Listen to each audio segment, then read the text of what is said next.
Welcome back to my next video. Today I'm going to talk about how leagues have been going over the last several weeks for me and why I'm still hanging out in the same league tier. 3 weeks ago, I was demoted down to the Epic League after being in the Legend League or the Legend League tournament for 2 months. My first experience in going through the Epic League resulted in an understanding that it is probably the most difficult leagues to promote out of in all the league tiers. Why? Because it's the league tier that has the lowest level of promotion spots of only the top 5. For this reason, I chose to wait a few days to race for the first time to join Epic League. I started racing on Sunday evening around 11 p.m.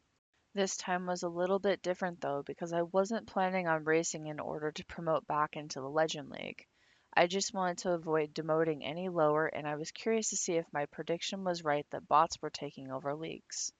If you aren't familiar with what a bot is, it is a cheat used by some racers to have a program automatically type the races for them. This method of playing Nitro type is against the terms of service and will result in the account receiving a permanent ban from the Nitro type admins when they are detected. I do not recommend even trying these out because they are not safe and definitely won't help you improve your typing skills.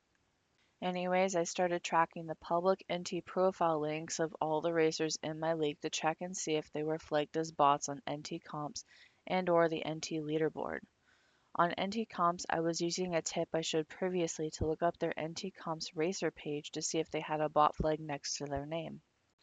On the NT leaderboard, I was using the user search under more info to determine if they were banned from the leaderboards. This feature was recently changed to show whether or not they would show up as a flagged racer on a team if they were accepted. Shout out to Thomas for making that happen.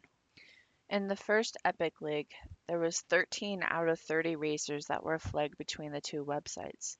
I repeated this again for the following week in which 12 out of 30 racers in the Epic League were flagged. This league took 1.4 million to promote and 300k to stay out of the demotion. There was at least 2 legitimate players that were able to promote in this league. I did this one more time this week, which resulted in 11 out of 30 racers being flagged as bots. This league took 1.8 million to promote and 400k to not demote. I ended up having to do 236 races before leagues reset on Friday in order to make it out of the demotion zone. Sadly, the 5 that were promoted from the Epic League that I was in this week were all flagged as bots. I find this a little concerning because this means people are having to choose whether or not to spend more time in order to promote in leagues because they are competing against roughly 40% bots, which will most likely take up the majority, if not all, of the spots to promote to the next league.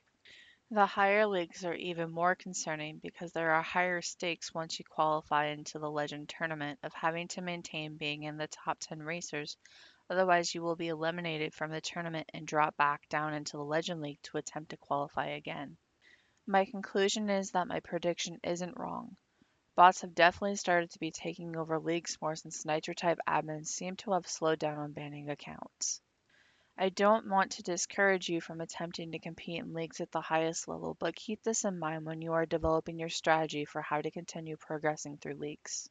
I would suggest that you consider your timing of when to promote out of the Legend League into the tournament to make sure that you are able to race as much as possible for 3 weeks to have the best chance at winning leagues, as the tournament will require you to maintain being in the top 10 racers. Otherwise, you will be eliminated from the tournament and drop back down into the Legend League again. Another strategy that has worked pretty well for most league tiers is delaying your first race for a few days after leagues reset to get into a league that usually requires less activity to promote. However, make sure that you don't wait too long, otherwise you will find yourself assigned to a league that lasts 8 days if you race after team league resets on Wednesday. Guys, that is all for this video over how leagues are going for me and whether or not they are being taken over by bots. I'd love to hear your thoughts in the comments on this topic below. Thank you so much for watching. If you enjoyed this content, please like and subscribe so you will be notified when I upload any future videos.